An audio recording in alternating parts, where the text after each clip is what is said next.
ئازیزان و خۆشەویستان ئەمڕۆتان شاد وم کاتتان باش. من شەماڵ عەلیم و ئێوە بینەری بەرنامەیەکی تیری دیالۆجی هیوان لە کەناڵی هیواوە.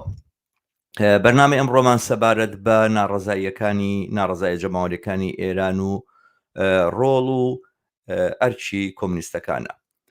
میوانی ئەم بەرنامەیەم ڕەحمان حسێن زادە، ئەندامی مەکتەب سیاسی حیزبی کۆمونیستی کارگەری ئێران حکمەتیستە، و لەگەڵ ئەوە سەبارەت بە لایەنە جۆرا و جۆرەکانی ئەم بابەتە بۆ ئەم ناڕەزایانە کە لە ئێرانە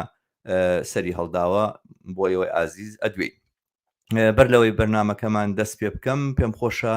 ئازیزان ئاگادار بکەمەوە کە توانن بە کۆمنت بەشداری ئەم بەرنامەیە بکەن و لە چارەکی کۆتایی بەرنمەکەیە وەڵام بە بەشێک لە پرسیارەکان یاخودە و پرسیارانە ئەدرێتەوە کە ئێوەی ئازیز ئاراستەی من و میوانی بەرنمەکەیەکەن. ئەم بەرنمەیە لە زۆر کەناڵ پەخشە بێتەوە. ئەوە بڵێم کە کۆمنتەکانتان ئەگەر لە ڕێگای یوتیوبەوە بە ئێمە بگا باشترە، وەلەوە ئەتوانین لە ستۆدیۆ بیبینین. هەندێک لە پەیجەکانی فەیسبوک کۆمنتەکانی ئێوە بە ئێمە ناگەێنە بەداخەوە. بەڵێ وەک ئاگادارن، وەک بەشێک لەوانی کە بڵین باسەکانی ئێران تاقیبەکەن و مەسایلی ئێران تاقیبەکەن بە دوواداچوونی بۆکەن، ئاگاداری ئەوە هەن کە ماوەی زیاتر لە مانگێکە بەشێکی زۆر لە شارە گەورەکانی ئێران بوونەتە مەیدانی دەرکەوتنی جوڵانەوەیشی تری ناڕزایی. جارێکی تر قسە لەسەر شۆڕش و قسە لەسەر ئاڵوگۆڕی شۆڕجێڕانە و سەرهەڵدانی شۆڕجێڕانە لە ئێرانە ئەکرێ. جارێکی تر جەماوەر بە دروشمی بڕوخێ خامنەئی، بڕوخێ ڕئیسی ڕژاونەتە شەقامەکان و نەڕەزایی بەرامبەر بە هەموو شتێکی جمهوری ئیسلامی ئێران لە پێش هەموو شتێکەوە گرانی و قات و قڕیکە بەڕاستی لە ئێرانە بێدا دەکات دەرەکەون. ئەم ناڕەزایانە پاشخانەکانی چین ڕەنگە بۆ بەشێکمان هەندێک لە لایەنەکانی ڕوون بێ، لەگەڵ میوانەکەمان باسی ئەو لایەنە ناکەین کە بۆ ئێمە ئاشکرانین یاخود زۆر بەرجەستەنین یا بەرجەستە ناکرێن، و ئەو توێژانەی کە بەشدارن لەم ناڕەزایانەیە چێن. دیارە ناڕەزایی یەکەم جارینە لە ئێرانە دەرەکەوێت، هەر جارەی توێژێک و بەشێک لە جەماوەری ئێران دێنە سەرجادا تا هاتووە ناڕەزایەکان فراوانتر و فراوانتر بۆتەوە. سەبارەت بە پێکاتی ئەم ناڕەزایانە قساکەین، سەبارەت بە ئایندەکانی قساکەین، ئەو ئەگەرانەی کە لە پێشە قسە و باسەکەین، و بە تایبەتیش سەبارەت بە جۆرێک بڵێن ڕیزبەندی سیاسی کە لە ئێرانە ڕوویداوە دەرکەوتنی باڵە جۆرا و جۆرەکانی ئۆپۆزیسیۆن لە ئێرانە قساکەین، و ئەو ئاڵوگۆڕانی لەم نێوەیە پێکهاتوون بە پرسیار ئاراستەی میوانەکەمانەکەین و لی داواکەین سەبارەت بەوانە بۆمان بدوێ. ڕەحمان حسێن زادە کادرێکی قەدیمی جوڵانەوەی کۆمونیستی کارگەری ئێرانە، بۆ بەشێکی زۆر لە ئێوە ناسراوە، ئەوانەی نایناسن ئەو هەر لە سەرەتاوە لە کۆمەڵەی ئێران کادرێکی بەرجەستەی ئەم ڕێکخرا و سازمانە بۆەوە، دواتر لە مەسیری خەباتیا مەسئولیەتی بڵین ڕیزەکانی پێشەوە کادەکانی پێشەوەی وەرگرتووە لە دامەزراندنی حیزبی کۆمونیستی کارگەری ئێرانە، یەکێک لە کادرە بەرجەستەکان، و دوای بە دوای ئەوەش لە دامەزرانی حیزبی کۆمونیستی کارگەری حکمەتیستە ڕۆڵی یەکێک لە ڕابەرە دەرکەوتەکانی بینیەوە، ماوەیەکی زۆریش سکرتێری یاخود بڵین دەبیری لیدەری ئەو حیزبە بووە. ئەمڕۆ لەگەڵ ڕەحمانە سەبارەت بەم باسانە قساکەین. دووبارە بلایەوەی ئازیز داواکەم ئەوانی سەبسکرایبی کەناڵی هیوایان نەکردو لە یوتیوب هەرستا بیکەن، ئەم کەناڵە بە دۆست و ئاشنایەتان بناسێنن، و لە ڕێگای خۆتانەوە لە فەیسبوک لە کەناڵەکانی خۆتانەوە لینکی بەرنامەکانی ئێمە لە یوتیوبەوە شەیر بکەن و کارێ بکەین کە زۆرترین بینەر ئەم بەرنامەیە ببینێ. بەڵێ ڕەحمان بەخێر هاتی، خۆشحاڵم کە داوەتی منت قبول کرد و ئەمڕۆ لەگەڵ ئێمەی بۆ لێدوان سەبارەت بە دۆخی تەقیوە و دۆخی سەرهەڵدانی جوڵانەوەی جەماوەری لە ئێرانە. زۆر زۆر سپاستانەکەم بۆ خۆت، بۆ کاناڵەکەت، بۆ ئەو کارانت کە جارێکی دیکە منتان داوت کردووە بۆ بەرنامەکەتان هەر لێرەشەوە سڵاوم هەیە بۆ بینەران و بیسەرانی ئەم پرۆگرامە و ئەم بەرنامەیە و فەرموون لە خدمەتان. زۆر سپاس. ڕەحمان بەوە دەست پێ بکەین پاشخانەکانی ئەم جوڵانەوەی ئەزانین جەماوەری ئێران دەمێکە لە جمهوری ئیسلامی ئێران تووڕەن، بەڵام دیارە هەمیشە ئەم ناڕەزاییانە مەسایلێکی ڕاستە و خۆ پاڵیان پێوە نێوهانیانەدا گرانی و برسێتی بێدا دەکا. ئایا هۆکارەکانی ئەم ناڕەزایە تەنها ئەوەن؟ با بڵێم ئەوەی ئەم شەپۆلی ئاعترازاتی جەماوەری کە لەم یەک مانگدا ڕوویدا ڕاستەوخۆ لێەوە دەستی پێکردەوە کە لەپڕ دەوڵەتی جمهوری ئیسلامی و ئەم حکوومەتی ئێستا لەسەر کارە یان دەوڵەتی لەسەر کارە دەوڵەتی ڕئیسی طبعاً پێشینە نەبوو قیمەتی نان، ڕۆن، برنج، ئەوەی پێڵەن ماکارۆنی زۆر لە خواردەمەنی ڕۆژانەی ژیانی خەڵکی بردەسەر و بە خێرایی لە محافزەی خوزستان بۆ جۆگرانی کە شارەکانی گەورەی وەکو ئابەدان و ئەهواز و سوسەنگرد و ئیزە و مەجلس سولەیمان و ئەوانی تایەوەیەکە لە هەم محافزە دەوڵەمەندەکانی ئێرانە هەم ئەلئان و لە دەورەی جمهوری ئیسلامیە زۆرترین فەقیری و بێبەشی ڕووی کردوتە وێنە کازانەوەی بوو مزاهرەی جەماوەری گەورە بە ڕۆژ و شەو لەوە دەستی پێکرد بە دوایەوە لە شاری ئابەدان بنایەکی گەورە ڕووخا کە لە نەتیجەی بەرحاڵ عاقبەت فەسادی دەمودەستگای جمهوری ئیسلامی و بەڕێوەبەرانی باعثی بوو نزیک بە 100 ئینسان لە شەو ڕۆژەکە گیانیان لەدەستدا. ئەوەش باعثی تەقینەوەیەکی زیاتر بوو. ئەم مزاهرە و شەپۆلە ناڕەزایەتیانە هەر ئیدامەی بووە، هەرو جۆرەی ئەوە ئیشارەتان پێکرد. مەسەلە هەرەوە نییە داوای ئەوە بکەن گرانی کەم بێتەوە، هەلومەرجی ژیان باشتر ببێت کە ئەوەیان منزورە، بەڵام ڕاستەوخۆ چونکە لە چاوی جمهوری ئیسلامی بینن ڕاستەوخۆ شعاراتیان و داخوازیان ڕووخاندنی جمهوری ئیسلامیە. ئەوەی ئەڵەن مردن بۆ خامنەی، مردن بۆ جمهوری ئیسلامی، مردن بۆ دەوڵەتی ڕئیسی، ئەوەی ئەڵەن ئاخوند نابێت بمێنێ، ئەوەی ئەڵەن ئەبێ ئەم دەوڵەتە بڕوە. ئەمە لە هەموو مزاهرەکانە خۆی نیشانداوە، هەر بەوە نەوەستا ئەم مزاهراتە لە شێوەی پشتیوانی کردن و لە ئەین حاڵات دەربڕینی ناڕەزایەتی بەرابەر بەو هەلومەرجە تاقەت پۆکەنە چێشراوەتر شارەکە گەورەکانی ئێران وەکو مەشهەد، وەکو تەورۆس، وەکو ئیسفان لە دوێنە کێشاوێتە تاران وەرەتارانی پایتەخت، وەرەتارانی تازە بەشێک لە بازاریان و ئەوە کەوانش بە خۆیان چەند بەشێکن لە درێژەدا توانین باسی بکەین. نەزمەوە پانوبەرین بۆتەوە. پاشخانەکەی چییە؟ ئەگەر گوێگران و بینەرانی ئێوەش لەم 4-5 ساڵەدا هەلومەرجی ئێرانیان تاقیب کردێ لەم دەورانێکەوە کە ئەڵعانی تر ناسراوە بە دەی مانگی 96 ینی مانگی دەی کە ئەکاتە مانگی ئەوەڵی زستان بە تاریخی ئێرانیەکەی، ئەو وەخت هەر بەرابەر بەم گرانی و بێبەشی و نابەرابەری و هەڵاواردنە لە هەموو شارە گەورەکان بۆ نزیکەی زیاتر لە دەڕۆژ 123 شار هاتنە مەیدان. ئەو وەختیش هەرم خاست و ویستانە بە دژی بەرحاڵ بێبەشی و ڕێزەڕەشی و گرانی و فەقیری و نابەرابەری هاتە مەیدان. ئەوە دەورانێکە کە بە دەیمانی 96 ناسراوە. لێ بوو جارێکی دیکە کۆمەڵانی مزاهرە کردو بەڕووی هەردوو باڵی جمهوری ئیسلامیە ئەوەی بە ئوسولگەرا مەشهوورن و بە ئیسلاح تەڵەب مەشهوورن، وتیان هەردوو وڵاتان ئیتر عمرتان تەواوە، ئوسولگەرا ئیسلاح تەڵەب دەورتان تەواوە و هەموو کۆماری ئیسلامی ئەبێ بڕوەتەکەنات. 2 ساڵ دوای ئەوە لە ئابانی 98 دووبارە بە ماوەی هەفتەیەک ئەم جاریش لە ئەبعادی 130 شاریە تەقینەوەی جەماوەری ڕوویدا. ساڵی ڕابردوش هەرم کاتانە هەر لە محافزەی خوزستان لە محافزەی ئیسفەهان لە محافزەی چوارمحاڵ بەبێرە بە شارەگاورەکان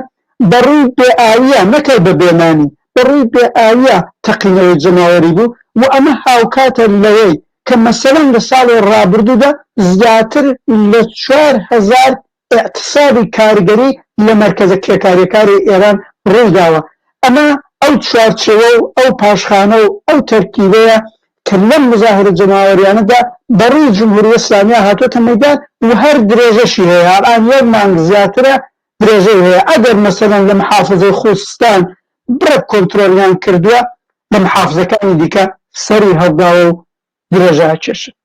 بەڵێ یەکێک لەو شتانەی کە من سەرنجی ڕاکێشام لە متابعکردنی ئەم ناڕەزایانەی دوای ئێران ئەوەیە کە ناڕەزایەکانی ئێران زۆر بە توندی دێنە مەیدان جەماوەێکی زۆر فراوان بەشدارە بن چەند جار ئەمە کرا و چەند جار ئەمە ڕوویدا بەڵام زۆر کورت ماوە ئەبن و نیشێنەوە و دوای ئەوە جۆرێک خامۆشیەکی زۆر دیارە بە حکمی سەرکوت و بە حکمی ئەو دڕندەی کە بەشێک بەهۆی ئەوەیە کە جمهوری ئیسلامی نیشانێداوە بەشێک بەهۆی عوام فەریبی یاخود بەهۆی هەڵخەڵەتان و دووبارە وعدە و وعیدان و ئەوانە ئەم ناڕزایانە خامۆشە بەڵام ئەم جاریان هەستەکەی وانە ئەم جارە هەستەکەی لە درێژەی خۆیان جەماوەری زۆرتر لە شاری تر ناوبەناو پەیوەستە بێەوە تا لە جێگایە کە کوژێتەوە لە جێگایکی تر سەر هەڵەدا ئەم سەرنجە و ئەم تێبینی من دروستە ڕەحمان تەواوان دروستە قسەیەکی زۆر زۆر بەجێیە ئەینەن فەرقێک کە لە بینی ئەم شەپۆلە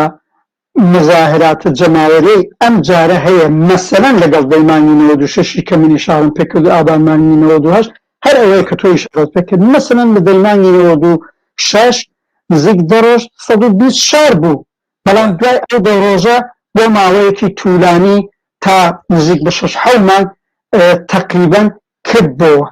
دوای 6 مانگ دووبارە سەری هەڵداوە لەبیر ماوەختە ماوەی هەفتەیە بوو 20 شارێک بوو کە ئەوش هەر لەسەر عاقبەت مەسەلەی گرانیە مەسەلەی زۆر لە خوارەوە بوونی حەقدەسەکانی کرێکارانە حتا کارمەندانی موەزەفانە هەموو ئەوانە دوایەوە بینی 5-6 مانگی دیکە کردەوە تا ئەو وەختە بینی ئەقساباتی گەورەی کاریگەرانی مەسەلەن هەفتەپا ساڵی ڕابردوو بوو بە شتێکی زۆر بێوێنە و حتا سەرکەوتوو و لە پەنای ئەوە بەرابەر بە بێئاوی هاتنە مەیدان منزورمەوەیە بڕێکیش تەبیعی بوو ئەو کۆنترۆڵی کە ئێستا جمهوری ئیسلامی هەیە ئەو سەرکوتگەریەی کە هەیەی ئەو فریوکاریانەی کە هەیەی ئەو وعدە وعیدانەی کە هەیەی ئێستا تەسیری هەیە و بەنظرم شتێکی دیکە هەرمانە جمهوری ئیسلامی نەبوو خودی خەباتە جەماوەریەکە ئەو جۆرەی ئەم جار مەسەلەن ئەبینی ڕۆشنترن ئەبینی بەحاڵ لەناو خۆیان سازماندراوی زیاتر وجودی هەیە ئەبینی پەیوەندی شارەکان لەگەڵ یەکتر زیاتر بووە ئەبینی خاستەکان لێک نزیکتر بوونەتەوە ئەمانەش ئێستا پڕەنگتر بووە لە چاوجاران ئەمە باعث بووە ئەو شتەی ئێوە ئیشارەی پێکەن وایە ئەلان مانگێک زیاترە جاران هەفتەیەک دەڕۆژ وەران مانگی زیاترە هەر درێژەی هەیە و من لەبیرم چوو بەڕاستی بڵم بەتایبەت لە هەفتەی ڕابردوودا بازنشستەکان ئەوانەی تەقاعد بوون بەرحاڵ خانە نشینانێکی زۆر لە ئێران هەیە کە لە توولی یەک ساڵی ڕابردووە ئەمانە بە شێوەیەکی منەزەم و مرەتەب بەتایبەت 6 مانگ لەوە پێش نزیک چەند مانگ لەسەر یەک منەزەم هەموو ڕۆژانی یەکشەمە کۆبوونەوە نەتیوانە کرد داوخوازەکانی خۆیان مطرح کرد بەرابەر بە دەم و دەستگای جمهوری ئیسلامی دووسەمانیە بوو کرد ببەوە ئەڵان لەم هەفتەیە دووبارە هەستاوەتەوە هەردوێنە کە ئێمە زۆرترین ئیجتیماعاتی خانەنشینانمان بووە و لە پەنای ئەوە بەتایبەت لە حەوهەژمانی پێشوودا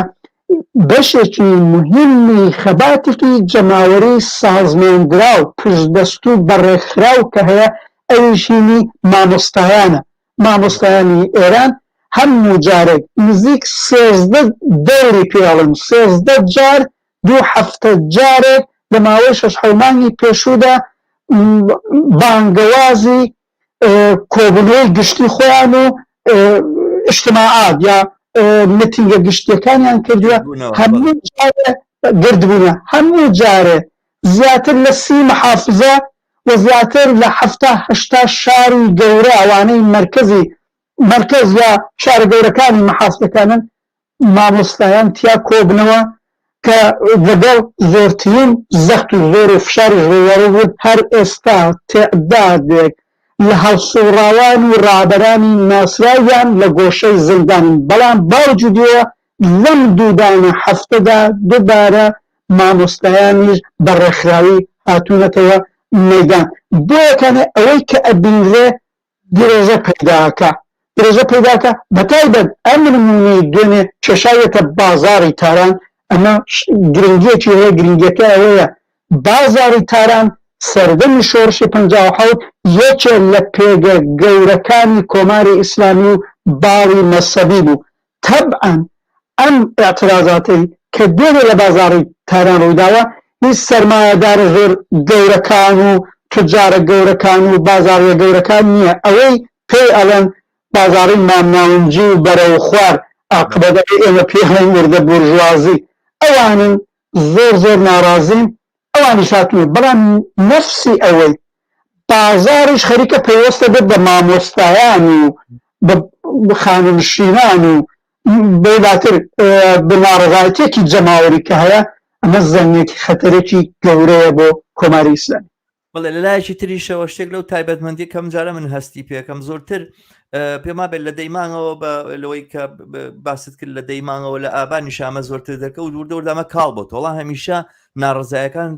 بڵێ کشر و یاخود توێژی مامناوەنجی گرتوتەوە خوێندکاران و بۆ نمونە خەڵکی ناوشارە گەورەکان ئەوەی کە پێوترن چینی ناوەندەوەوان ئەوانی گرتوتەوە دواتر بەشێک لە جەماوەری کارگەر و زەحمە چێژ یاخود خەڵکی توێژی خوارەوە پێوە پەیوەست بوونیان نەبوون بەڵام ئەم جاریان هەستەکەی پێچەوانەیە ڕێک بە پێچەوانەی ئەوەیە ئەوە توێژی زەحمە چێش و کارگەرە کە هەمیشە لە ناڕەزایەتی و لە ئەترازی بەردەوامایە 4000 مانگرتن بەڕاستی بەدەم خۆشە 4000 مانگرتن بۆ خۆی دیاردێکی بەرجەستە و گەورەیە لە وڵاتێکی وەکو ئێرانەکە ڕوئەدا بەو هەموو قەمعا بەو هەموو سەرکوتە بەو هەموو بەرگیریە ڕوئەدا و ئەمە ئەبێتە زمینەی بەردەوامی ئەم ناڕزانەوە لەو لاوە دووبارە چینی ناوەند پێوەستە بیانی مەسەلەکە جۆرێک لە بۆعدی سیاسیشە ئەمە ئەتوانێت ڕنگ بداتەوە ینی مەسەلەن هەتاکو لایەنە ڕازڕەوەکان وا لێ بکە باسی مردمی کارگەر و زەحمە چێش بکەن کامیشە چەپەکان بوو نەمانێنم تۆم جارە هەستەکەی لە زۆر لە دواتر لە چینە سەر ڕۆڵی ڕاستڕەوەکان باڵە ڕاستەکان بەڵام من ئەم هەستەم هەیە کە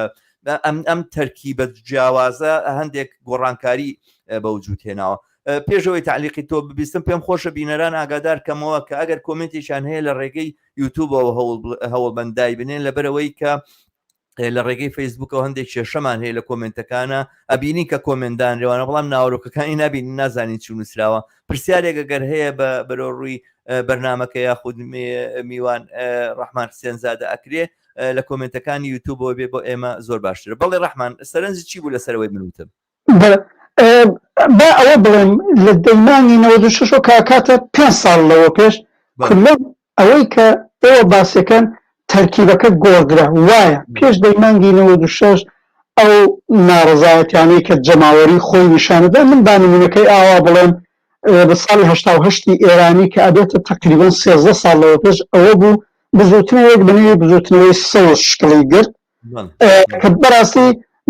باڵێکی جمهوری ئیسلامی کە بە ئیسلاح تەڵەب مەشهور بوون لە ڕائسیا بوون بەڵام بە تووری واقعی بەشێک جەماوەری عادیشی تیا بوون بەڵام تەرکیبەکەی ئەساسەن بەشی چینی مامناونجی بۆ سەرەوەی کۆمەلگا و حتا کەسانە بوون کە واقعا زۆر لەسەری فەقر و گرانیە ناتوونە مەیدان زۆرتر لەسەرەوەی بەشێک بوون کە وەختی خۆی لە دام و دەستگای جمهوری ئیسلامیا بوون بەرەبەرە تەنیان پیاوچنرا بوون و دەرێنران ئەوە بوو لە ڕاستی میرحسێنی موسەوی بوو ئەوانە بوون مثلا زۆرتر ناڕزایەتەکان قالبێکی سیاسی بوو حتما وەختە مەشەن لەوانەیە بەشێک لە خوێندکار بەشێک لە خەڵکی مامناونجی کە ناڕزایەتی سیاسی بوون کە لە بەهانە بوون لە جمهوری ئیسلامی چوو بێت بەڵام ئەو وەختە بە نەزەرم تەرکیبەی کرێکاری و زەحمە چێشی زۆر لاواز بوو یا حتا نەبوو بەڵام ئەو سەرنجەی ئێواڵەن نەکرد ئەم جارە لە دەیمانگی 96ەوە چونکی لە دەیمانی 96 ساڵەوە پێشەوە بەڕووی فەقیرین حەقدەستی خوارەوە و چڕایەتی خراپی بژینی ژیانە لە شاری مەشەدەوە گرتوێتی تا گەیشتە تاران، تا گەیشتە هەرم شارانەی محافزەی خۆزستان و ئیسفەهان و تەورێز و ڕەزاییە و ئەوەی پیاوەن ئورومیەمان بەرحاڵ و تا کێشایە شارەکانی کوردستان وەکو سنە و غێرە. بەڵێ لەو وەختەوە ئەبینی ئەم شەپۆلی ئەترازی جەماوەرە هەڵقوڵایی خوارەوەی جامەوە لە قوڵایی جامعەوە دێ وەک لە پەناوەدا ئەوە بێ بڵێن لە 7 ساڵی ڕابردوودا مثلا 7 ساڵەوە پێشکە زۆرە زووتنە جەماوەرەکان لە مەیدانە نەبوون، بزوتنەوەی کرێکاری لە شوێنە کرێکاریەکانی خۆی هەرم اعتصاباتەی بوو، هەرم ناڕەزایەتیانەی خۆی بوو، چونکی واقعیەتەکە ئەڵعان نزیکی 30 ساڵە پلەی ژیانی کرێکار هەموو ساڵە ئەو حەقدەسەی کە کۆماری ئیسلامی بەڕەسمیدایانێ یانیکەم 3 تا 4 تا 5 بەرابەر خۆیان ئەڵێن ژێر خەتی فەقرە، ژێر خەتی فەقیریە. بۆیە هەمیشە بزوتنەوەی کرێکاری بزوتنەوەیەکی سەرزیندوی مانگرتن یەکرد لە مەرکەزە کرێکاریەکان، ڕەنگە کەمتر هاتە مەیدانەکان، بەڵام لە 5 ساڵەوە پێشەوە کارگەرانی هەفتەپە خەباتی اقتصادی و مانگرتنی خۆیان کێشان مەیدانی شارەکان و شوش و لەولاوە فولاد بۆی کێشا ئەهواز و ڕەنگێکی سیاسی زیاتر پەیدا کرد هەتا بخوازێ منزور بڵم بزوتنەوەی کرێکاری لەسەر جوڵاندنی ئەم وەزعیەتە زۆر تەسیری بوو. بەدوایانە مامۆستایان بوون، مامۆستایان نقطە قووەتێکە هەیەە بەنسبەت بزوتنەوەی کرێکاری هەیە، ڕێکخراوێکیان هەیە بەنێوەی شورای تەشەکولی سنفی مامۆستایان. ئەمە ڕێکخراوێکی دەوڵەتی نییە، ڕێکخراوێکی بڵێن هەتا سەر ڕادیکالش نییە، بەڵام ڕێکخراوێکی مەوجودی ممکنی قابلی پشتیوان نییە کە مامۆستایان خۆیان ڕێک تێخستووە. بەو بۆنە هەمزەمان نەتوانین بە 30 محافزە و لە 70-80 شار بێنەمێدە. ئەوانیش هاتنە پاڵ بزوتنەوەی کرێکاری. لە 1 ساڵی ڕابردووشدا ئەم خانە نشینیانیش زۆر کۆمەکی کرد. هەموو ئەمانەت دەستی دا بە دەستێکەوە تا دەیمانی 96 و ئابانمانی 98 2 ساڵ دوایە کە بێتە 3 ساڵەوە پێش ئەمانش بێتەمەدان. لەو وەختەوە تەرکیبەی ئەساسی مەزاهرەکان ئەو شتەیە تۆڵی کرێکاریە زەحمەتکێشیە و ئەم جارە بەڵێ زیاتر خۆی نیشانەدا. ئەوبەتە لە ئەین حاڵە ئەمجار کە کەماکانە و تەرکیبەی کرێکاری و زەحمەتکێشی و بە خواست و ویستی بەشی زۆری کۆمەڵانی زوڵم لێکراو هاتوونەتە مەیدان. مەسەڵەن ئەوەی ئەڵێن لە دژی گرانی، لە دژی فەقیرین، لە دژی فەساد و ئەم پوڵپەرستەی کولی دەم و دەستگای جمهوری ئیسلامین خواستەکانیان ئەوەیە کەڵەن بژیمانە بێ باش بێ، حەقمانە بێ بدرێ، حقوقمانە بێ بدرێ. مەسەڵەن مامۆستایان دوو خاسی زۆر گەوریان هەیە، ئەو ژەیاڵان بێ حەق دەستەکان بچنە سەر خۆیان نەیان ناوە ڕوتبەبەندی کەڵان لازم ناکە وارد تەجهیل. لای نەحاڵە ئەڵێ بێ حقوقەکان هەمسان کرێن وە گێب لێکرێن. مەنزوریان ئەوەیە خانە نشینانیش بەگەوانەی لەسەر کارن ئەبێ حقوقیان بدرێ و بۆیان تەمین بکرێوانە. ئەوانیشیان لەگەڵ خۆیان خستووە. لە شوێنە کرێکاریەکانیش ئەو مانگەستنانەی کە وتمان زیاتر لە 4000 زۆرتری لە دژی حەقدەستی لە خوارەوە یا حەقدەستی 3 مانگ 6 مانگ 9 مانگ تا 12 مانگ نەدراو. زۆر مەرکەزی کرێکاریەرەنێ 12 مانگە خاوەنکارەکە بە پشتیوانی دەوڵەت هێشتا حەقدەستی کرێکاریان نەداوە لە دژی ئەوانە. بۆیە خاست و ویستەکە کۆمەڵانی خەڵکە تەرکیبەکەش کرێکاری و زەحمەتکێشیە. ئەوە زۆر دروستە، بەڵام خسەتێکی دیکە یەکمانی ڕابردوو ئەوەیە لە ئەینە حاڵە جەریاناتی ڕاست کە ئەبینن و ئۆپۆزیسیۆنی ڕاست کە ئەبینن ئەم جموو جۆڵە جەماوەری ڕوویداوە ئەوانیش عاقبەت ئاوڕێکیان داوەتەوە خەریکن لەنێو ئەم جموو جۆڵە جەماوەریەدا کاری خۆیانەکەن. ئەوەی وا تۆ پەیامەدەن بۆ خەڵکی زەحمەتکێشیانی و بۆ کرێکاریشیان و باسی حەقدەستی ئەوانیشەکەن و تەمانەوەتە شتی خۆشیانی تێکەڵەکەن وەبەتادە لەم بابەتەوە باڵی ئۆپۆزیسیۆنی ڕاستی پرۆغەربی و الجملة جمهوری خواه بنیوی مشروطه خواه و سلطنت طلب ئەوانیش جمهوریان هەیە. ئەمینەکە ڕیزبەندیەکان ڕەحمان بەڵام من پێم خۆشە لێرە بۆ بینەرانێک کە ممکنە ئەزانن کە گرانیشی زۆر بەرجە بڵێ فراوان هەیە لە ئێرانوانە بەڵام پێم خۆشە بە هەندێک نمونە نیشانم دێم گرانیە بە چه ئاستێک گەیشتووە ینی واقعانەوەی کە هەندێک چیرۆگەی بیسترێ لە ئێرانوانە ئەنی ئینسان تەسەوری ناکە کە چۆن خەڵک تەحملی ژیانەکە بۆ حەق دەستەکەمەوە چۆن نیە ئەم برسیەتیە چۆن ئاوا تەنزیم کراوە لەم کۆمەلگایەکە ینی گەیشتۆتە ئاستی ئەوەی کە برسێتی بە معنای برسێتی بۆ نان وجودی هەبێ لە ناو خەڵکە ئەو هەواڵانە وا ئەڵێن حەزەکەم بە هەندێک نمونە باسی بکەی بۆ بینەرانێکە زۆر ئاگاداری ناوەوەی ئێران نین کە دۆخەکە چۆنە سەختی نمونە هەنانەوەیە مەسەڵەن ئەو نرخەی من ئەگەر ئەمڕۆ بیڵێم یا گێنەکەی بیڵامە کە خەبەرم بێ ئیتر ئەمڕۆ فەرقی کردووە من ئەوا با بڵم مەسەڵەن هەرمانی پێشوو خێرا نرخی نان ئیترەوە سادەترین خۆراکی ئینسانە فەورە نەدانم دوە سێ بەرابەر گرانی کرد بەڵام ئەوە تازە هیچ یەک مانگ لەوە پێشە ئێستا گرانتر بەدوایە لە ئێران ماکارۆنی پێڵێن یادا نەزان لە کوردستان ئەویش هەروای لێ هات ڕۆم هەر بەو شدەتە دوو بەرابەر یەک مانگ لەوە پێش گران بوو کە ئێستا بڕاستەوەیە ئەمڕۆکە کە لەگەڵ تۆ قساکە من قیمەتی ئەمڕۆم لە 2 سال نەبێ بەڵام مطمئنم چەند بەرابەرە ئیتر لە کرێخانەوە گرتوێتی لە برنجەوە گرتوێتی ڕۆنەوە گرتوێتی گۆشت بۆ زۆرێک نەتەنە ماڵە بنەماڵە کرێکاریەکان بۆ ئەو بنەماڵانەی کە مامناونجی بوون موەزەف بوون مامۆستا بوون بۆ خۆیان ئەڵەن بەمان جارێک نابینرێ عەقبەت لەسەر سفرەی ئەو خەڵکە نابینرێ ئیتر گۆشت و خواردنی مریشک و ئەوانە بۆتە کاڵایەکی لۆکس کە ئەگەر مانگە جارێک نەک لە ماڵە کرێکاریەکان لە ماڵی وتم موەزەف و چی پێڵەن مامۆستا و لەوانە سەفەرکردن زۆر گران بووە ئەڵئانی تر بینی لە شارەکان ئێرانە لە قەدیمەوە بوو مەسەڵەن دەورانێک مەشهوور بوو لە ناو کارتۆن ئاخەوتون بە کارتۆن خاب مەشهوور بوون بەڵام ئێستا لە ئێرانە لە 2 ساڵەوە پێشوە پێڵەن گۆڕخابی یعنی قەبرستان خابی کابرا چن عرس هەڵەکە من لە قەبرستانەکانە بەداخەوە ئاواکە باسکەم لەوێنە شتێکە دەم بەسەریا بۆی ڕقڵنیان لەسەرمایە گۆرستان خابی هەیە ماشێن خابی هەیە مێنەکان خەڵک هەیە جێگای حەسانەوەی شەوانەی نیەن لە نێو پاسەکانی نێو شاری تارانە مەسەڵەن شەو تا ڕۆژ ئەکەنەوە هەر شاری پاسە بن ئەم پاس لەم منتەقەوە بۆ ئەو منتەقە ئەو بنیادنە تا ڕۆژ هەر مەجبوری مقدارە پۆل بدا و ئەیکە یعنی نمونەهایەکەن زۆر ئینسان تەکانی پێخوا ئێترانی لەزرمەوە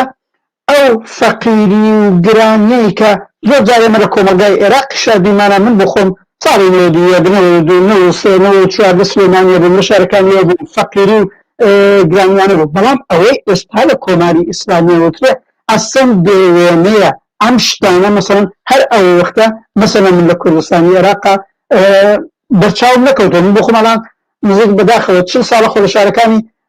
35 ساڵە لە شارەکانی کوردستانی ئێران یا ئێران یا برایم تا لە نزیکە بزانین بەڵام ئەمە ئامار و ئەرخانیەکی ئاوایە یعنی شتە سەرەکیەکانی ڕۆژانەی ژیان نامە مەسەڵەن پۆلی کارەبا مشکلێکی گەورەیە چوون بۆ لای دکتور و خەستەخانەکان بۆ زۆر کەس ناکرێ ئەوەندە گرانە ئەمە نمونەی ئەو فەقیری و هەژاریە بەرۆکی بەو خەڵکە گرتووە وابینی زۆر کارەساتی ناخۆشی دەکەوتوێتەوە لەوەی کەس بووە خۆی مناڵەکانی کوشتووە سووتاندووە لەبەی چوون هەر لەسەرەوەی نووسیشێتی و توێ لەسەرەوەی فەقیری بۆی هەراوە لە برسانە برین دەستم داوەتا بکارە ئەمە نمونەی زۆری بەداخەوە ئەبین ئینسان لە جێڕانەوە کەشی ناڕەحەت زۆر نمونەی تاڵ و بەڕاستی سەختنەوانە ڕەحمان بچینە سەر باسی ڕیزبەندیە سیاسیەکان باسێکی باڵی ڕاستمان کرد گوتمان کە بە جۆرێک هەستی واکرێت کە ئاوڕی داوەتەوە لە کێشەکانی خەڵکو و وایە پەیامی داوە بەم دواییە پێما بێشای ئەوەی کە بە کوڕشا. ئێران مەشهورە کوڕیشا ڕەزا شانێک پەیامشتی داوەوە وەکو خاوەنی وەکو خاوەنی ئەم ناڕەزانە دەرکەوێ ئەمە سەنگ و سوچی چۆنەوە جێگا و شوێنی چۆنە لەم ناڕەزانەوە ئایا بەڕاستی ئەوە ڕاستە کە ڕاستی کۆمەلگای ئێران ینی باڵی ڕاستی کۆمەلگای ئێران خەریکە سەرکە لە پەیاکە لەم دۆخەیەوە بە جۆرێک ئینسیجام بەخۆیەدا جۆرێک بە جۆرێک ڕیزەکانی خۆی ڕێگەخا ئەم پرسیارەکەم دوایشمە سەر ڕۆڵی چەپیش دەزبرم پێ باشە ئەگەوە بە باسی خودی ئەسن کاراکتەری ئەم حرەکە جەماوەریە ئەم شەپۆلیە ترازا جەماوە بەڕاستی هینی کۆمەڵانی کرێکار و زەحمەتکێش و خواست و ویستەکانیشیان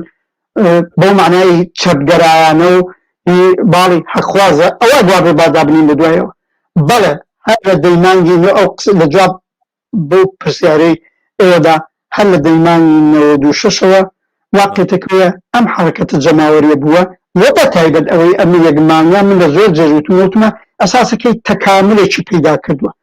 یەک شەپۆلێکی جەماوەری کامەترە بەڕێی جمهوری ئیسلامی و ئەوەیە یەک ڕۆژی تر عمری جمهوری ئیسلامی ئیدامە پیدا نەکا ئەمە لە خواست و ویست و شوعار و قسە و سخەنڕانی تەکتێکی ئەو ئینسانانەی لەم حرەکەتە جەماوەریە ئەبین ئەوە تو نتیجە بەرابەر بە جمهوری ئیسلامی لە عینە حاڵە خواست و ویستی حەقوازانە چاپ ڕادیکال زۆر ئەبینرێ و هەیە کەوە دواتر ئەچینەوە سەری لەوەدا یەکێ لە جەنبە تەکامەلیەکانی ئەوەیە بەنظرم ئەم بزوتنەوەی تر لە سەطحی ئەوەی فەقەت داخوازیەوەکەن حەق دەستیان زیاد کرێ یا مەسەلەن حقوقیان زیاد کرێ یا مەسەلەن هەمسانسازی بکرێ یا لەوە چۆتە دەرێ ڕاستەوخۆ بزوتنەوەکی سەرنبوونی خوازانەیە ئەوە جمهوری ئیسلامی بڕوە ئەمان خسلەتی ئەسڵی ئەم حرەکەتە جەماوەری بزوتنەوەکی ئێمە پێڵین سەرنبوونی جمهوری ئیسلامیە و هەم بزوتنەوە سەرنبوونیە بەنظرم بۆ معنای تەکاملی پێەکەن هەم هاتوۆتە پێشەوە تونترە بەرابەر بە جمهوری ئیسلامی و خواست و ویستەکەی ڕۆشنە هەم لەوەیە مەیلەکانی جۆرا و جۆری کۆمەڵایەتی لە سەطحی ماکرۆی سیاسی مەیلی ڕاست و مەیلی چەپ خۆی نیشانەدا بەو معناوەی لەنێو بزوتنەوەی سەرنبوونی خوازانەدا بزوتنەوەی ڕاستڕەوەکان و بزوتنەوەی چەپڕەوەکان خەریکە خۆی نیشانەدا جا لەم چوارچێوەدا بەڵێ ئۆپۆزیسیۆنی ڕاستی ئێرانیش بەنظرم جۆر خەریکە لە خۆی نیشاندا ئۆپۆزیسیۆنی ڕاستی ئێران کە ئەساسەن ئەوەی لەسەریان زۆرتر حساب کرێ ئۆپۆزیسیۆنی ڕاستی پرۆغەربی و پرۆ ئەمریکایی کە لە دوو باڵی ئەسڵ بەخۆیان ئەڵێن کۆمارخواست یا مەشروط خواست ئەوانەی ئەیانەوە سەڵتەنەتی پێشوو و کوڕی شای پێشوو ڕەزا پەهلەوی نمادیانە بێنسەکات ئەمانە لەم چەند ساڵا بوون بەڵام ئالەم یەکمانەدا بەڵێ ئەبیڕێ خەریکم جمجۆری زیاترە ئەمانە هەمیشە و دایم چاویان لەنەوە ڕێژەی چەنجی بووە چاویان بە قەدیمە چاویان لەوە بووە ئەمریکا لایەن لێ بکاتەوە ئەوروپا لایەن لێ بکاتەوە پشتیوانیان لێ بکات نمونەی دا لە عێراق پیادەکرا وەختی خۆی مەسەلەن بە ساڵەوە پێ چاویان لەو نمونەیە بوو بە دەلیلی ئەوەی ئەمریکا و غەرب فعلەن هەر لە حاڵی ئەوەدا بەڵکو لەگەڵ کۆماری ئیسلامی لەسەر ئەتۆمیەکەی بسازێ و لەسەر دەخاڵەتی منتەقەیەکەی بسازێ و ئەوەی نێویان ناوە بەرچە ئەم ئۆپۆزیسیۆنی ڕاستە بۆ ماوەی 18 ساڵە بوو بەحاڵ بە معنایەک مردە بوو ئەو تەکانەی نەمابوو قوتبناکەی لەدەستدا بوو قیبلەگاکەی لەدەستدا بوو ئێستان کە حرەکەتە جەماوەریانە هاتووە خەریکن ظاهرن خۆی لەگەڵ هاوڕاکەن خۆی لەگەڵ جوت دەکەن ئەوەی تۆش لە قسەکان تا بوو مەسەڵەن هەرم ڕزا پەهلەوی کە نمادی مەشرەتخوازانە و جارجاری ژمانۆرەکە ئەڵێ من لە عینە حاڵە لەگەڵ کۆمارخوازیش مشکلێکم نییە و باس بینە بڕۆینەوە ئێران ڕەفراندۆمێ بکریا بە خەڵکی ئێران لە ڕەفراندۆمەکە وتیان کۆمارخواز بین من لەگەڵ کۆماریشەم و ئەگەوتیان سەڵتەنەت خواز بین لەگەڵ سەڵتەنەشم بەم مانۆرە کارێکی کردووە هەر ئەمڕۆکە ئیتفاقان باڵێکی گەورەی ئەوانەی وا بخۆیان ئەڵێن کۆمارخواز پشتیوانیان لێ کردووە دەمچە بنزرم بەڵێ ئەمە هەیە بەنظم ڕیشێکی قوریان لەنێو ئەم خەباتە جەماوەریان نییە لە ئەبنێو ئەم خەباتە جەماوەری کرێکاری و زەحمەت کێشیە بەڕاستی نییە خواست و قسەشیان بێگانەیە و حتا دژە لەگەڵ ئەوەی کە کرێکاران ئەیڕەنەوەی زەحمەت کێشان ئەڵەن ئەوەی مامۆستایان ئەڵەن ئەمان دوبارە قسەیانەوەیە ئێران نەجات دێت ئێران وەربگرینەوە تەمامیەتی ئەرزی پارێزین ئەوەی لە خواست و ویستی مانگرتنە کرێکاریەکان ئەوەی لە خواست و ویستی مامۆستایان خانە نشینان چۆرانم بەشەکانی دیکەی وە خەبەر هاتووی کۆمەلگایە بەڕاستی ئەم نوع قسانە نییە حتا لە زۆرە لە مانگرتنە کرێکارەکانیان وتوانەوە بە جەریاناتی ملیگەرە و ناسیۆنالیست خۆیان بەیەمەوە نەسەفتێنەوە لە هەفتە پێنج ئەم ناوە قساکەن بەڵام لێ لاشۆڵن بەڵێ کرێکارانی وڵاتی ئێمە و زەحمەت کێشانی وڵاتی ئێمە و فەقیرن و بێبەشن و ئێمە پشتیوانیان لێ یەکەین و بەرحاڵ ئەوان وعدە و وەعیدی خۆیان بدەن و هەر ئەخیرەمی مەسەلەن هەفتەیە لەوە پێشەرم ڕزای پەهلەوی کۆنفرانسێکی مەطبوعاتی بوو ظاهرن وەکو ملیگەرایە وەکو هەموو ملیگەرانەی خۆی بە ڕەهبەری ملت دەزانێ و بە باوکی ملت دەزانێ پەیامیدا یەک بە ئەرتەشی وەتەنپەرست لە پێشە بە ئەرتەشی ئێرانی کە سەرکردی ئەو خەڵکە وەتەنپەرستن و لەلایە کۆ پەیامیدا بە سەرانی ئەقوام بە سەرانی ئیر و عەشایر وەلەنەوە وەزا تەبانوتی کرێکارانیش و زەحمەت کێشانیش و خردی جەمعیش و کە بەداخەوە بەعضێ کەسان کە بەداخەوە ساڵها کۆمونیستیش بوون خۆ بە چەپی دەزانن چاویان قونجان بەسەر کولی چوارچێوەی پەیامە کۆنەپەرستانەکەیە پیانە بۆ ڕزا پەهلەوی کە گویا خەریکە شیفتەکا و خەریکە پێشڕەوی مثبەت دەکا و کە بەنظرم دەرکەوە دوان نییە هەر بۆ باڵە کۆنەپەرستەکانی ئۆپۆزیسیۆنی پرۆغەربین خەریکن یەکتری پەیداکەن بەڵێ بەم معنایە ئەمانە لە عینە حاڵەوە نییە بزوتنەوەی ڕاستی پرۆغەربی لە ئێرانیش باڵێکن لە سەرمایەداری و لە کاپیتالیزم ئێران معلومە بەش بە حاڵی خۆیان بەشێک میری کۆمەڵایەتیشیان ئەو شتە حەقیقەتێکە زۆر کەسیش باسیەکە ڕەحمان ینی دروستەکە ئەوەی کە ئەوان ئەیڵێن و ئەوەی کە ئەوان مەبەستیانە ناتوانێت تعبیر لە ناخی خەڵک بکە کە لە دژی برسێتی لە دژی گرانی لە بێمافی لە دژی نابەرابەری هاتوۆتە مەیدان معنوی بەشێک ئەوان لە نابەرابەریەکان و لە نەعەدالەتەکانی کۆمەلگا سوودیان بردو نوێنەری ئەو چینانن و شێشیان لەبارەت ئێمانەوە نەوتۆ ناشتوانن مەسەن لە شەو ڕۆژەکە بە باسکردنی دوو جوملە لەسەر کاگەر و زەحمەت چێژ بڵۆن تەواوی نێژوی خۆیان پێچنەوە ئەوانە خۆیان سەرچاوی ئەم پاراستنی ئەم نەعەدالەتیان بەڵام لەلایەکی ترەوە نیگەرانیەکە ئەوەیە لەسەر جادە ئەوترێ ڕەزا شار ڕۆحت شاد ئەمە هیچێکە لە دروشمەکانی کە هەمیشە ئەوترێتەوە یعنی نازانم چەندێک ئەمە میدیای بۆ نمونە لایەندار بە باڵی ڕاستۆمانە بەرجەستەیەکەنەوە بەڵام لە سۆسیال میدیاشە ئێمە ئەمانە ئەبینین ڕاستە خواستەکانی جەماوەەر بەرجەستەیە و دیارە و ئەیانوێت چیان ئەوێت و چی داواکەنوانە بەڵام لەو جێگایە کە دێتە سەرەوەی گۆڕانکاری بکرێەوە ئەوانە وا هەستەکەی لە غیابی چەپە لە غیابی چەپا بەم معنایە ئێستا تۆ باسی باڵی ڕاستت کردوانە من پێم خۆشە باسی باڵی چەپ بکەین ئێستا چەپ لەم کۆمەلگایە چی کردو بۆی کار ڕۆڕی ئەم خەبێتەوە ئەگەر ڕاست بە هەموو ئەو ڕاستڕویە بە هەموو ئەو دوژمناتی کارگەر و زەحمەت چێش ئاوا هاتووە خەریکە قسەی کارگەر و زەحمەت چێشەکاتەوە چەپەکان چیەکەن دۆخێک لە هاوکاری هاو ئاهەنگی دروستکردنی ستادێکی مشتەرەک سوزانم لە جاتێەوەی نوێنەری 6 جەریان بەیەکەوە لە قاعەیەکە هەشەشیان قسە بکەنەوەوانە دوو نوێنەر هەڵبژێنن سێ نوێنەر هەڵبژێن کە قسەکەریان بێت جۆرێک لە ئینسیجام پیاکردن جۆرێک لە تەرکیبەیە کە بێتە جێگای ئومێد من وازانم 2 3 4 جەریانی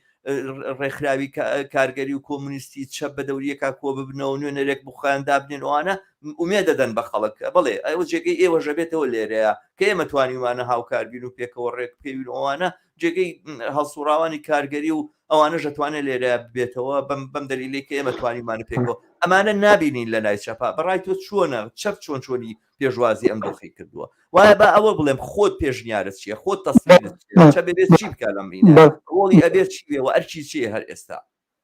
بەڵێ لە پێشەوە بڵێم ئەم شعاری 1970 ئەوە جا زۆر بە کزی لەو دەینانی 96 مەطرحکرا ئەلان دەرکەوتووە خودی جمهوری ئیسلامی لە جێخستووە لەنێو خودی دەمی دەستگای ئەمنیەتی جمهوری ئیسلامی دەقیقاً چونکی هەر ئەو وەختە زانیوانە مەوجەکە مەوجێکی حەقخوازانەی لە خوارەوەی کۆمەلگای چەپگەرانەیە کە وەختە هەروە لە دژی گرانی بوو لە دژی فەقیری بوو بەڕاستی ئەڵان شعارەکان بۆ لەسەر یاد دێکە مەسەلەن لە دژی هەڵاواردن بوو لە دژی نەبەرابەری بوو وەنەوەیان بە شعار ئەوە مەسەلەن ئەبێ مەعیشەتمان تەمین بێ ئەبێ سڵامەتمان تەمین بێ بە تایبەت لە دەورەی کۆرۆنا ئەلان دەرکەوتووە خودی کۆماری ئیسلامی 5 ساڵ لەوە پێش بەحاڵ ئەم ڕەزا شار ڕۆحەت شادی يعني كم بالغ الجمهورية الإسلامية بخوي صد بال اللي خويا صد بال ما كان بلان بالغ جوري بو وجان خستو بلان أو قصر راسته عقه قطبي تشاب قطبي راديكال يروش يارمده وقدر لميدان مده هو دو باجبونيان شعرانا مع الجقاقه الآن بالنسبة للمانيين والشوش زياتر أو كاراكا بلان أم شعارة وبعض الشعار ديكي كهرهيني سلطنة طلبان ومشروط خوازانا مثلا دين الميدان الان چه اشتباه من کرد که شورشی 58 من کرد اما بخوان شورشی 58 وانی بسر کار نبردوها وان دجل شورش بون او وقتا بلان الان ممنون الجمهوري الإسلامي ونخرق كردو ايرن ذريان هديان قصير كن يا ايران دوباره پس میگیریم یعنی الان دوباره وردیم چونکی کره شاو دام دزیاکی خوان به مالکی ایران زنن به وقت لیان غصب کراوه البردیم اما این شعارهای ام بارو راستی لنیو خوشانه دنگانه هی بلان براستی نبونت الشعاری جماوری هر لمزاهرانی ام جارده بدقات شعاری رادیکال چپو هم کرکاری هم زحمت چشی هم خوازانه هم للان نامستان و هم للان خانشین و هم للان خودی اوانی و مظاهران کردو مثلا خودم سلطنة طلبوشتا قد مرق بخانه ناود او سرکو اول ولی فقیه نمینه نه مرق بکماری اسلامیان ناود برحال نه بلان جماوری نبوتو بلان من بارتو چند سرنجه بلان لسر جوشونی چند خودی کاراکتری ام خروشا یا ام شپولا اعتراض جماوریان الدمان و ششو بتنتاسا هم بترکیبه وانی شرکتیان کرو کردو باس من کرد والشركات يعني السازمان يدن هم بخواست ويستكان هي بشي حقواس كريكار زحمة تشيش جناني ظلم لتشو خندكاراني لجر فشارو بشي ظلم لكراوي جامعية وشعار ويستكان شاملية وحتى لم بتعبت ما نقلتنا كريكاريا كان يا حتى لما اعتراضات الجماوريان وهما مستعينوانا او تشيراني دركوتون او شخصيتاني دركوتون او كساني وكو سخنگو قسيان كردو سخنراناني اجيتاتوركاني همو انا تمشانا كي همو يبشي كريكاري زحمة چشي خلطي جرف شارو ظلم لكراي او جامعة تو حال لو كومالغاي ايراني كا ام خبات الجماوريان شيا شهرها كان كيني مشروط خال جمهوري خاهم من نانو ينو بنا قصص يعني هو ميديازة ستة سراغين بلان جيغاو شوني چي اغير خربن سازمان دربن رهبر بنيه بلان الان تو بچونيو كيكاراني هفتپا رهبرانيان معلومة بچونيو ماموستايان او مظاهرات ماموستايان شهركانو شخصيتكاني معلومة إني خانشينان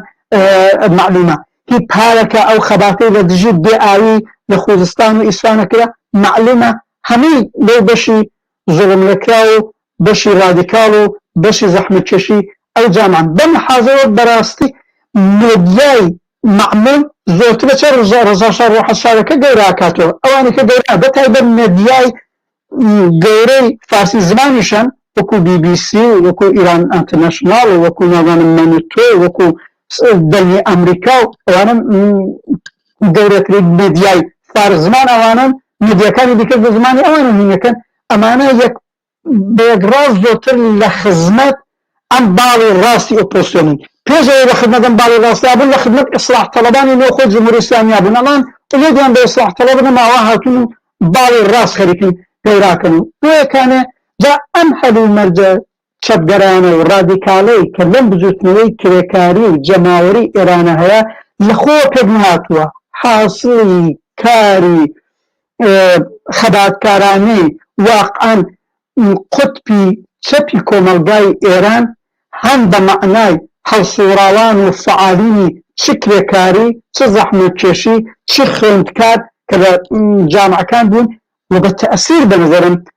لە جەریاناتی چەپ و کۆمونیستێ کە لەماوەسی چ ساڵی فعالیەتیان کردووە ڕەنگە ئەلئان پەیوەندی دانە بە دانەی ئەم سازمان و ئەحزابی چەپ و کۆمونیستە ئەو لە تون و تۆڵ نەبێ لەگەڵ خەبات جماوەریە بە حیزبەکەی ئێمەشەوە بەڵام جێونیشانی قسەمان قسەی قوتبی چەپ بە کۆمونیست قسە شعار خواست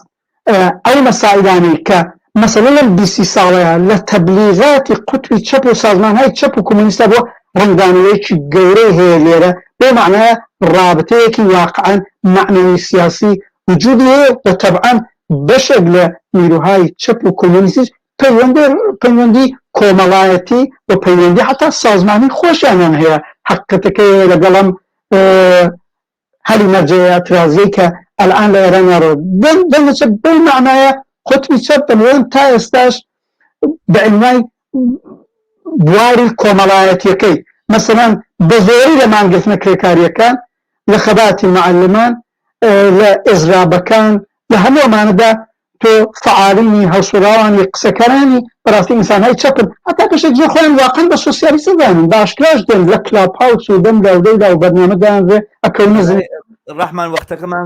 زۆر زوو تێپەڕێ من پێم خۆشە بگەڕێمەوە ینی تۆزێک بڵێم ئاماژەیەکی ترکەمەوە بە ئەستی پرسیارەکەم من ئەزانم لە ئێستا لە ئینقلابی لە شۆشی 57 شاوەیەکەوە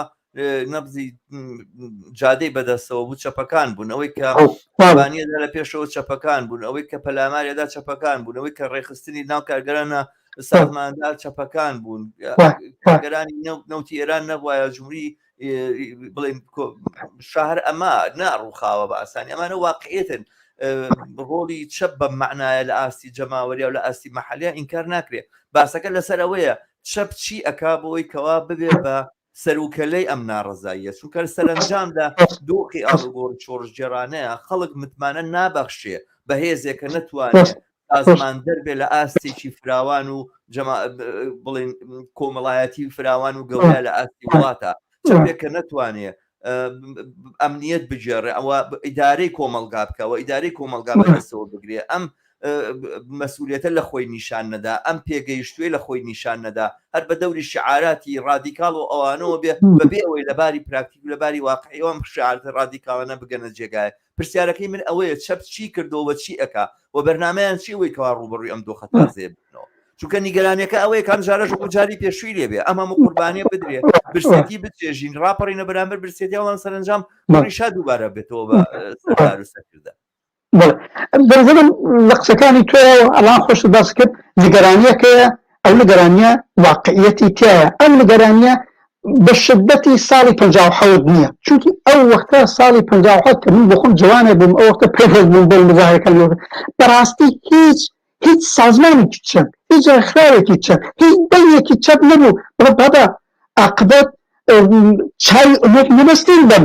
باڵی ڕاستی هەم مەسەبی هەم ملی ئێرانی وەختە مثلا جبهەی ملی بوو حزبی توودە بخۆی بە چەپەزانی یا مەسەلەن بەتۆ بگن باڵی کۆنەپەرستی مەسەبی کە خومینی ڕەوەختە بەڕاستی هەر نەکە بیست کەسێک بڵێ بابا ئەبێ لە جیانە بوون ئەو وەختە بە قەولی فارسیەکە ڕێن هەمە باهەمێکی زۆر بوو بەڕاستی بە ئاسانی ئاعتراز بەوەی خومینی خەریکە نەکەن بە ڕاهبەریەوە نەبوو ئێستاش ئەو نیگەرانی هەیە بە شدەتی وەخت نییە بۆ ئەڵێن بە شدەتی وەخت نییە چونکە یارە جۆرەی باسم کرد وەختەکە کەمە وەختێکەوەی کارکردی چەپ لەم 30 ساڵەیە و ئەجملە دەرسێک لە شۆڕشی 57 گرتوەبادا بزوتنەوەیەکی جەماوەری سەرنگونی خواز بێتە مەیدان ڕاستە ئەو بزوتنەوە سەرنگونی خوازە درایش و تەیفی مختلفی تایە بێ معنایە عمومیە گشتیە بەڵام ئیتر ڕابەری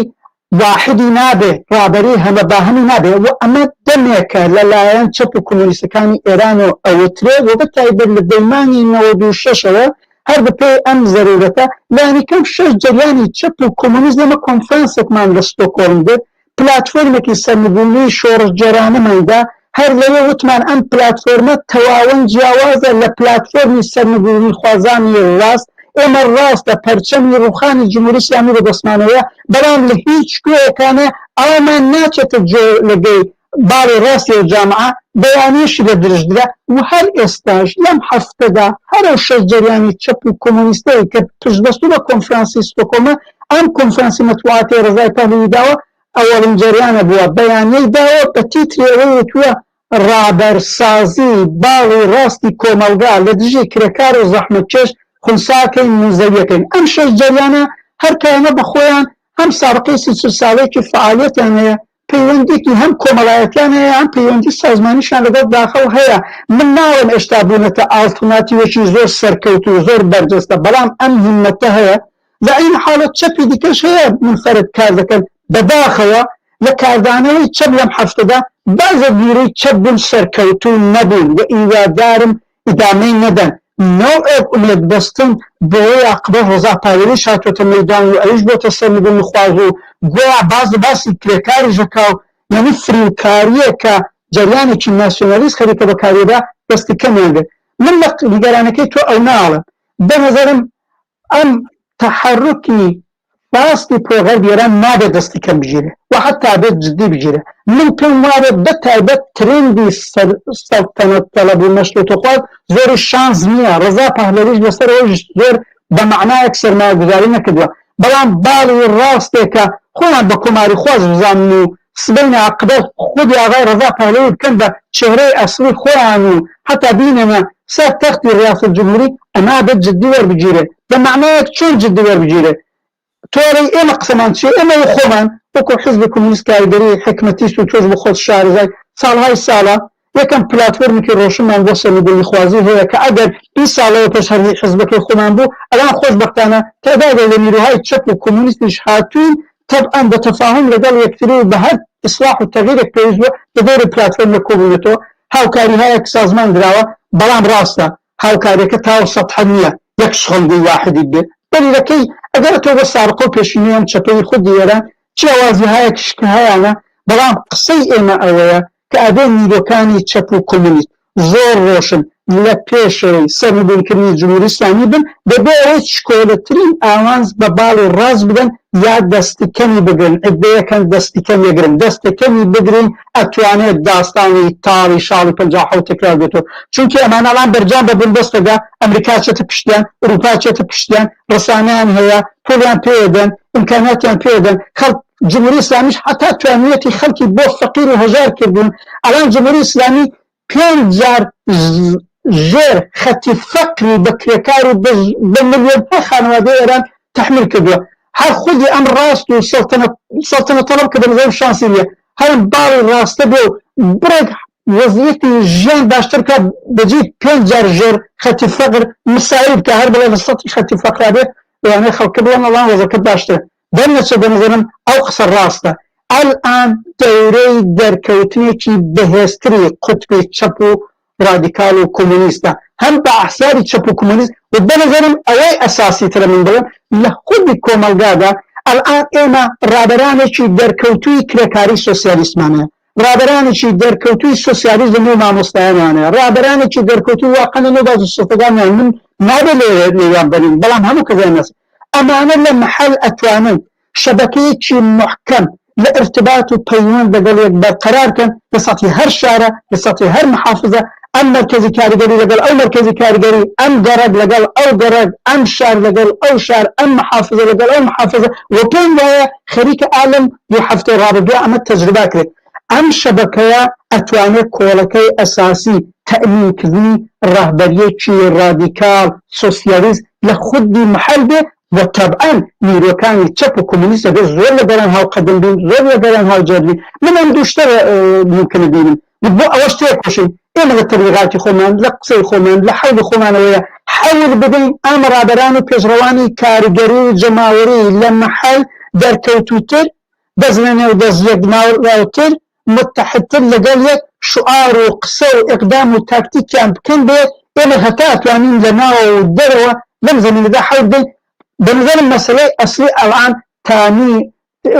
تەئمینکردنی ڕاهبەریەکی رادیکالی سۆسیالیستیە بۆ ئەم خەباتە جەماوەرەی هەیە. ڕاستەکانیانەیە ڕاهبەری ڕاستی خۆی بۆ تەئمینکەن، خەریکن ڕەزا پەهلەوی بەرجەستە ئەکەنەوە، کۆماری خوازیش بەشێک حتا دفاعی لێکەن. لێرەدا بەنظرم وەزیفەی ئێمەی کۆمونیستەکان، حزب کۆمونیست کاریگەری حکومەتیست، باقی نیرۆکانی چەپ کۆمونیستەوە لەم چوارچێوەدا حەول بدەین. زەمینەمان هەیە، سەقەمان هەیە، خۆشنێوی هەیە، بەڵام ئبتکاریەوە، خەلاقیەتەیە، بەنظرم هاوکاری و جدیەتی زیاتری بینی هەم فاعلین و هەڵسوڕان لە داخلەوە هەم بینی نیروهای چەپ و کۆمونیستەوە کە ئەم کارە بکەن. من پرسیارێکی زۆر گرنگم ماوە بیرم ناچێتەوە بیکەم بەڵام بەر لەوە با من یەک سەرنجی کورد بم لەسەر ئەم قسانە ڕەحمان من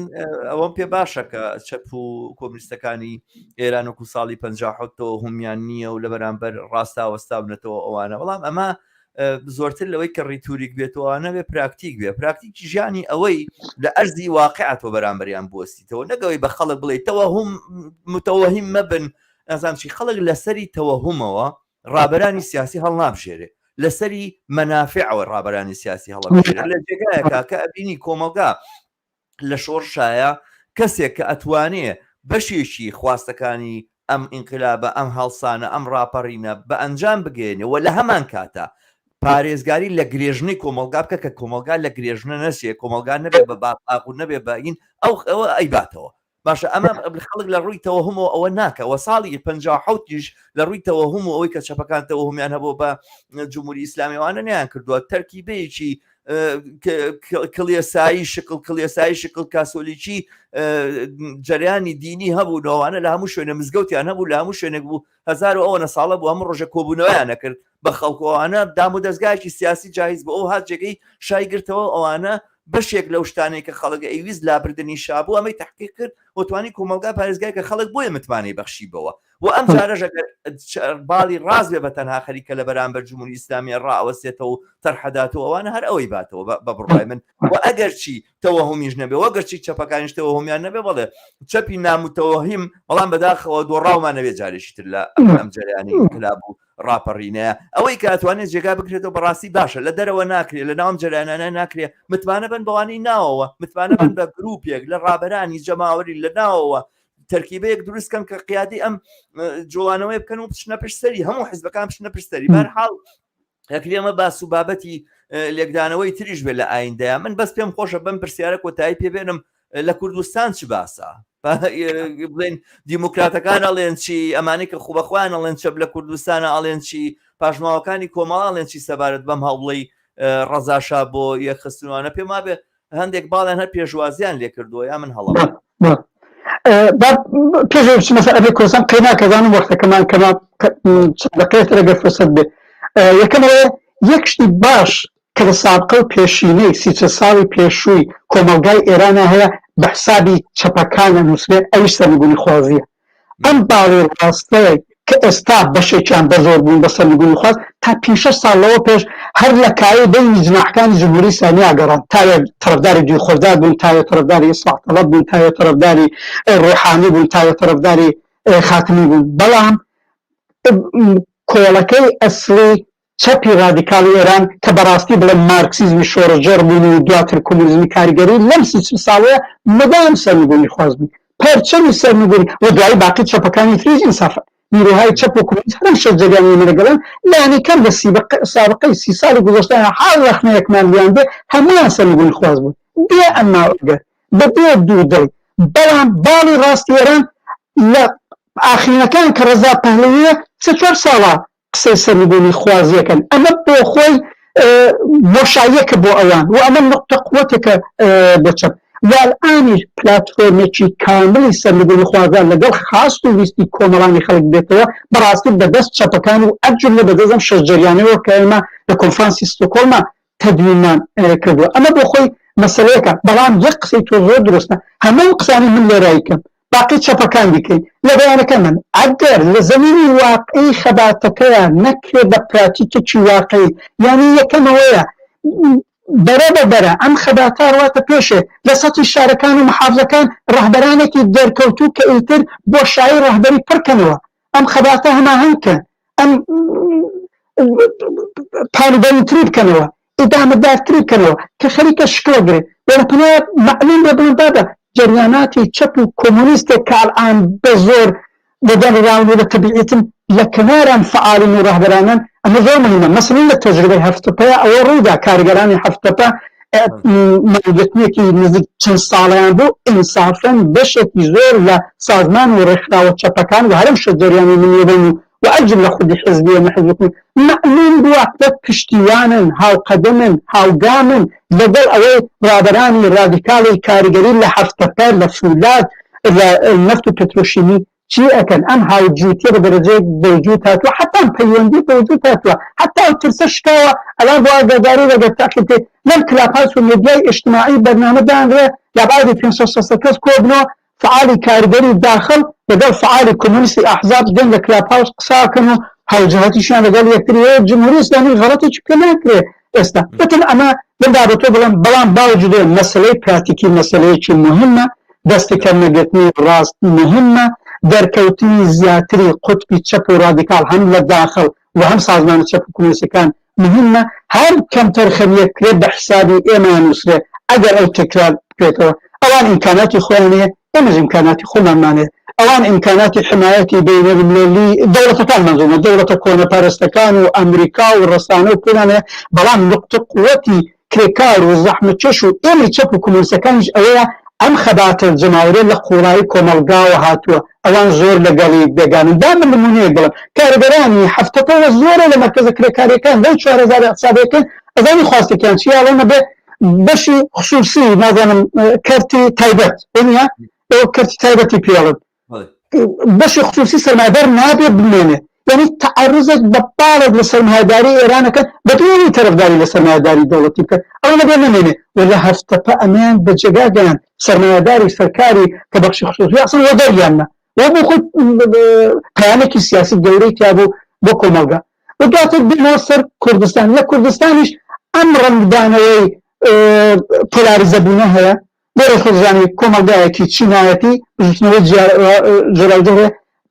بەڕاستی ئێستاش کۆمەلگای کوردستان لەلایەکۆ ئێمە چەپ و کۆمونیستەکانی لەلایەکۆ ناسیۆنالیستەکانن کە مەرکەزێکیان هەیە بەنێوی مەرکەزی هەمکاری ئەحزابی ملی کوردستان دوو دانە باڵی حیزبی دموکراتی تەیە تا ئێستا بەڕەسمی دوو دانە باڵی بە ناحەقنەوەی خۆیان ناوە کۆمەڵە کاوەی عەبدوڵڵا موحتەدی ڕاهبەریەکەوەی عومەری ئێلخانزادە ئەوانەشیان تێدایە ئەمانە 3-4 ساڵە خەریکی کەینوبەینن لەگەڵ یەک بەڕاستی نەبووە خەبات لە عەلەیهی جمهوری ئیسلامی چونکی ساڵی پێش و 2 ساڵەوە پێش 3 ساڵەوە پێش لە ئەوجی خەباتی دەمانگی 98 و ئابانمانگی 96 و ئابانمانگی 98 و خەبات ئەوان لە نێرۆژ دانیشتون خەریک بوو توێژیانەکە مذاکرانەکە لەگەڵ کۆماری ئیسلامیان بوو بۆی خەبات خاڵکەنەوە وەزۆرجان خەباتی جەماوەریە کە لە مەشهەد و تاران و تەورۆز و ئورومیە ڕوو ئەدا و ئەبینی جا لە شارەکانی کوردستان کەمە درەمتر دێنە جۆ ئێمەی چەپ و کۆمونیزەڵێن بەناجۆڵێن ئەبێ پێوەزنەوە خەباتە ئەوان بە عینوانی ملیگەرە و ناسیۆناڵی وەڵان نا ئێوە لە ماڵی خۆتان دانیشن ئێمە بەو ئەدەبیاتە دواکەوتووی خۆیان نۆبێل فارسەکانە ئێمە جارە بە عەجەبەکان شەڕی خۆیان بکەن دروستەکەن بەڵام خەریکن سەرکی خۆیان یەکەخەن هەماهەنگیەکەن کۆکیشیان زۆرە لەگەڵ خۆیان هەمان وەکو قوتبی ڕاستی کۆمەلگای کوردستانن ئەمانە لە کاردانەوە بە ڕاستی سەراسەر وێران یەکدەستنی تاوجێی جریانێکی وەکو جریانی زەحمەت کێشانی عەبدوڵڵا موحتەدیە ئەڵانەوە هەر بەخۆی زۆر تێکەڵی باڵی ڕاستی سەراسەر وێرانە جووی نهادێکن بەنێوی شۆرای مدیریەتی گوزار لە بەلادا ئیدعا دەکەن کە گویا دەبیرکردەکەیان کە عەبدوڵڵا موحتەدیە و کەسێکی دیکەشیان کە ئەندامی مەکتەبی سیاسییانە بەنێوی ناهیدی بەهمەنی گویانە ئەوانە بە زەرفەتی شەخسی چوونەتە لەو شۆرای مدیریەتی گوزار ئەوی لەگەڵ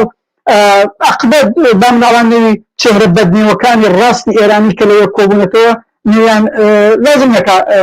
لێرە بیرە بەڵام جەریانێکی هەتا بڵێ بیاکەوتو کۆنەپەرست هەم دیش بە مافی کرێکار و زەحمەتکێش هەم دیش بە مافی خەڵکی کوردستانی لەگە تەماشای بکەیت ئەمانە چوونەتە لێ ئەوە خودیان شۆرای گوزارە لەگەڵ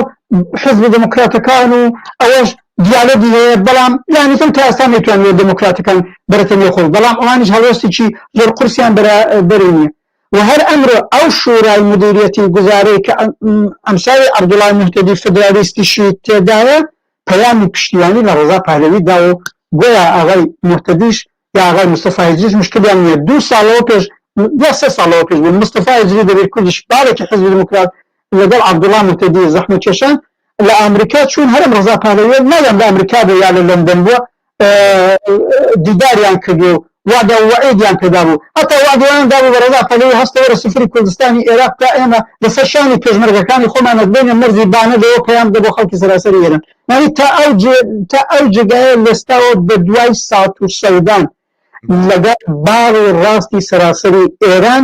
عقبە لەم بینەدا جریانی کۆمەڵی ئیبراهیم عەلیزادە تا ئەم لەحظە من هەڵوەستێکی جددیم لێ نەدیوە سکوتم زیاتر لێدیوە بەڵام ئەمێنێتەوە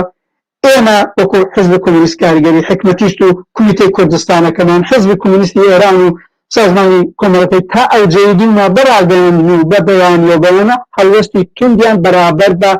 تحرکی ڕاستی ئێران دەربەرەوە حتا یەکێوە خالد عەزیزی کە دەبیر کوردی باڵێکی حزب دیموکراتە ئەو بەرابەر بە ڕەزا پەهلەوی هەڵوەستی ئاوای گرتووە ئیرادەکەی توێڵە بۆ پێمانەڵێ قەوی بۆ پێمان ناڵێ نەتەوە گوادە پێیان بڵێن نەتەوەی تر خالدی عەزیزی چیزی ئەترازێکی بە جەنابی ڕەزا پەهلەوی نییە یعنی واقعەکەی یەکشت بڵێن کولەن باڵ و ڕاستی کوردستانی ئێرانیش ئەم چوار حزبە ناسیۆنالیستە و شاید کەسانێکی دیکەش بن و جەریاناتێکی دیکەش بن نهایەتەن ئەگەر باڵی ڕاستی سەراسەری ئێران و ڕێزا پەهلەوی لەگەڵیان بسازێ ئەمانش لەگەڵیان ئەسازن سات و سەودا و معاملەیان لەگەڵەکەن ئەوەی بۆیان مهم نابێ مافی کرێکار و زەحمت کێش و ژنی زوڵم لەکرا و لای خوازیاری شاد و ئازادی لە کۆمەلگای کوردستانەوە ئەمە شتێکە بێ خەڵکی کوردستانی ئێران بیزانێ هەر جۆرێکی وازانی سەرانی پارتی یەکێتیش ئەخەبەتە زەمی لەگەڵ هەرچی جر و جانەوەری کۆنەپەرستی ناسیۆنالیستی عەرەب و شیعە و سونی مەسەری ئەوە چوون لە بەغدا ئەتلافیان کردو و سات و سەودایان کردو خۆمان نەزانین چ بەدبەختی و ڕەنجەڕۆیەکیان بۆ خەڵکی زەحمەتکێش و کرێکار لە کۆمەلگای کوردستانی عێراق بەجێهێشت خەڵ قیلە یەکن عەجایب نییە هەمویان وەکو یەک پاڵاکار و چەوسێنەری کۆمەلگان و ئەوانەوە بە هەر زمانێ قسە بکەن بەرژەوەدەکانی نیشێکە و بەیەکەوە هەڵەکەن ماوەتە ئەوەی کە کارگەر و زەحمەتکێش سەری خۆی بدۆزێتەوەوانیش بەرەی خوان ڕێکخراوکەن و لە ڕوبەڕووی ئەم دۆخە نوێیە ببنەوە بەڕاستی ڕووخانی جمهوری ئیسلامی ئێران حەقیقەتێکە هەموو کە زەیزانەیە گۆڕانکاری شۆڕژێرانە لە ئێران کاریگەری ناوچەیی زۆر گەورەی هەیە کاریگەری لەسەر کوردستان هەیە کاریگەری لەسەر عێراق هەیە لەسەر لوبنان هەیە لەسەر تەواوی ڕۆژهەڵاتی ناوەڕاست هەیەەوە هەموو معادلاتەکان هەڵەجێڕێتەوە هەر بۆیە بەو دەلیلەشە کە خەبات و بەرەنگاری چەپ لە ئێرانە و ئەگەر توروسکاییەک لەلایەن جەماوەری کارگەر و زەحمەتکێشەوە دەرکەوێت لە ئێرانە ئەمە پریسێکی ئومێدە توروسکاییەکی ئومێدە بۆ تەواوی جەماوەری چەوساوە و ستەمدیدە و ژێردەستە و کارگەر و زەحمەتکێشی ناوچەی خۆرهەڵاتی ناوەڕاست کۆمنتێکی وەها نهات و پرسیاری وا نهات و بەشێک بەهۆی ئەو کێشانەوەی کە لە فەیسبووکە هەمانە تەنها بینەرێکی ئازیز بە ناوی عومەر ئەحمەد پرسیاری کردو دەور و توانای هێزە سیاسەکان لەم دۆخەدا چۆنە هیچ پەیوەندی و کارکردنی هاوبەشکەم تا زۆر دەبینرێت پێم وایە لە قسە و باسەکان تا وەڵامی ئەو پرسیارەت بە توول و تەفسیردایەوە هەم لەبەرەی ڕاست و هەم لەبەرەی چەپ و هاوڕێژی تریش لە ئاخیرا کۆمنتێکی نووسیوە تەنها لەبەرەی بۆ ژوازینە لەبەر توانایی و بە خەمخۆری یا خواستێک بۆیان خواستی جەماوەری بەرین هاوردوانەتە مەیدان بەڵکو ترسی ئەسڵیان لە خواستی یەکسانی خوازیە کە لە قوڵبوونی لە ڕادەبەدەری فەستە فەقیر و دەوڵەمەند و خەباتی بەردەوامی بەرەی کرێکاری بەرەی ڕاست فیل هەوا ئەکەن ینی بە مەسەلەی ئەوەیە کە بە خاتری ئەم ناڕەزاییە جەماوەریەکەوان قسە لەسەر کارگەر و زەحمەتکێشەکەن زۆر دروستە ڕەحمان ماندوم کردی ئەزانم کارت هەیە زۆر سپاس دەکەم کە میوانداریت قبولکردن زۆر سپاس دەکەم کەم کاتە لەگەڵم بووی ئومێدەوارم لە بەرنامەی تر و لە فرسەتی ترا پێک بگەینەوە و لە دۆخی باشتر و لە دۆخی پۆزەتیڤڕێوانترا قسە و باز لەسەر دۆخی ئێران و ئاڵوگۆڕەکان بکەین لەسەر ئەو قسەی ئاخری تۆ تەنیا تەییدێکی چکۆلە بڵێم ئێژێ ئاڵوگۆڕێک لە ئێران بەڕەوەی زۆر کاردانەوەی گەورەی لە سەتی جیهانی و لە مەنتەقەکەش دەبێ و بەڕاستی با من لێرەوە بڵێم چەپ و چینێ کرێکار و چەپ و کۆمونیستی کۆمەلگای ئێران لە بەرابەر ئازمایشێکی گەورەدایە واقعیەتەکەیە کاراکتری ئەم ئاڵوگۆڕە هەتا ئێستا ڕادیکاڵ و چەپگەرانەیە ئەگەر بە جێگایەک نەگا با من قسە لێرە بکەم ئیترەوە ئەگەڕێتەوە سەر کۆتایی و کەمکاری ڕۆڵی بەرەی کرێکاری و کۆمونیستی و چەپ لەو کۆمەلگا هەموو شتێک بۆ ئەوە نیشانەدا بکرێ ئەم ئاڵوگۆڕە بکرێ بە ئاڵوگۆڕێکی شۆڕەجێرانە دەست بە کاپیتالیزم لە ئێران لابردنی جمهوری ئیسلامی و دامەزرانی واقعەن کۆمەلگایەکی ئازاد و بەرابەری خواز و سەعادەتی بوێ ئێمەش تەواوی حەولمانەوەیە جواب بەم پێویستیە لەم دەورانەدا بدرێتەوە هیوادارم موفق دەستان خۆش بێمەژی وادانین ئەم سەرکەوتنە لە ئێرانە بەدی بێوە سەرکەوتوو بن ڕەحمان با لەوە زیاتر مادوور نەکەم زۆر سپاس دەکەم دووبارە لە بەرنامەی تیراشامان بێکێتەوە هەر بژیت زۆر سپاسی بینەران و بیسەران بەڵێ ئازیزان و خۆشەویستان بم جۆرە هاتینە کۆتایی بەرنامەی ئەم هەفتەیەشمان ومێدەوارم تا بەرنامەیشی تر شاد و کامەران بن بە شادی و کامەرانی و بە بەختەوەریتان نەسپێت هەر بژی